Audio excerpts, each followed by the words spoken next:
knows a little thing or two about travel. He's also probably smarter than all of us combined. He is the world's 11th most patented inventor, and founded a little company called, I did it. We had a whole conversation about that during the break. You got in my head, Michelle.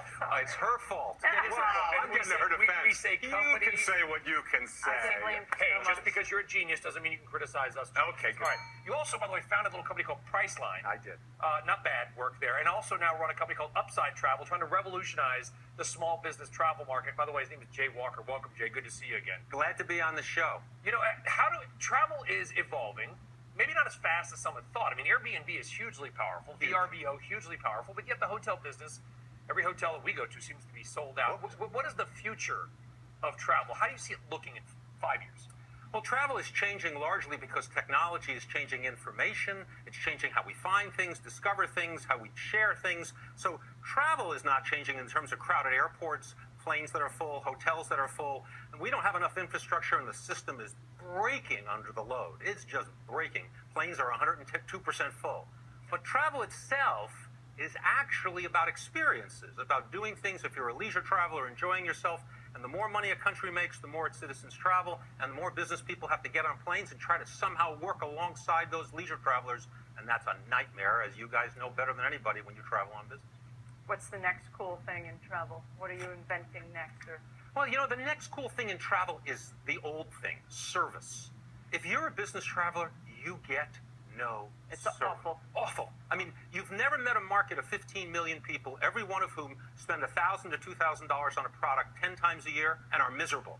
It's like we don't run a commercial economy. There is no service. Why? What's going to change? Why? Well, in part because there's no money in providing There's no service. incentive. There's no incentive, right? If you're a leisure traveler and you're Priceline or Expedia, you can barely afford to give service. You don't make any money. The airlines don't pay you a commission. If you're a business travel company and you sell your air and hotel together, then you can afford because you've got a lifetime value. The phone's going to change it. You're going to have an app on your phone. It's going to be there with you 24/7. You'll be able to talk to it, get instant service, knows where you are, when you are. You're essentially going to have a little angel on your shoulder, and that's going to be the big change. Are they going to smile when I ask a question? No, actually, they're going to take care of you for the first time. You're so abused as a business traveler. Nobody's ever taken care of you. Nobody's ever said thank you for the business half the time. They put you on hold, and you're done. But by the way, when you travel business on airlines, you're treated much better than when you sit in the back where they act like you actually didn't pay anything for the seat at all. Except a lot of business people are in that back. I mean, a lot of times the middle seat's the business guy, and the college kids sitting next to him going on spring break paid half the price for the ticket. Right. That business traveler couldn't book until a week ago when the customer said, hey, you need to be here, or the client said you need to go. But I am confused, though, Jay, because I hear your point about service, but then I also hear your point about technology. So why would service matter if we're going to an app-based economy where you're going to probably cut the people out of the equation anyway? No, you're not. Wait a minute. Service matters. No, I disagree. If we go into, let's say, a hotel, and by the way, there are a couple that do it well. There's a little chain called Kimpton, which I know them well. They do. Good. They have great. I Real have service. no stake in them. You bring your dog, they'll feed the Real dog. service. They're very good. Right. But you walk in. Okay, let's say there's 3 people working at a hotel counter. Tyler walks in with his bag, but you've got the app. You do the online check-in. You walk right by those people. Don't acknowledge them. Yeah. Check in. Why would they be happy?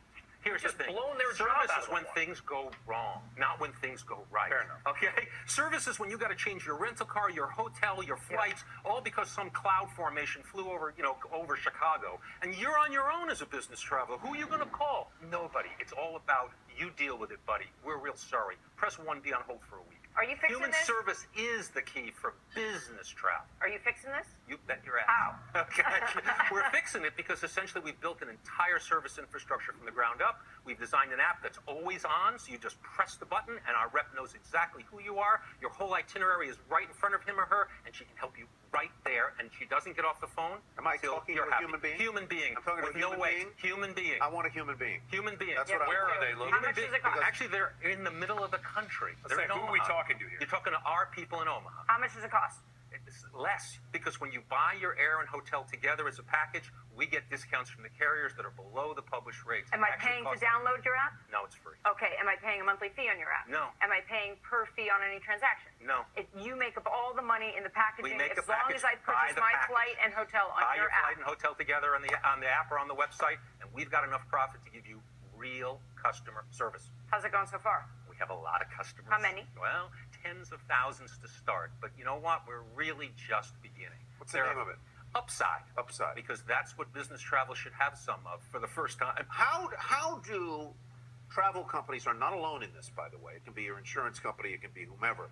When you call them, they have, if you want this, press 1. If you want this, press 2. If It's a you want nightmare. this, press, you go down to 8. How do they know? How do they know that what I want is never one of the 8 options? Because they have designed it specifically to irritate you. Okay, and it seems to be doing a great job. Tyler? We're getting a little Tyler, personal here. I don't know if this is what's going on in most of the world. The fact of the matter is technology and humans together are better than technology alone and better than humans alone. You need both. Those humans need real technology. The difference is with voice recognition, you're going to have better and better service in the real world. Business travelers pay enough for their flights and rooms. You can give them real service right now. We were talking during the break about software engineers and hiring. Is it easy to find people? It's impossible to find software engineers in the United States. You know what? It's an incredibly competitive world. Every company is reinventing their business. There isn't a company in America that isn't hiring software engineers and have to completely restructure the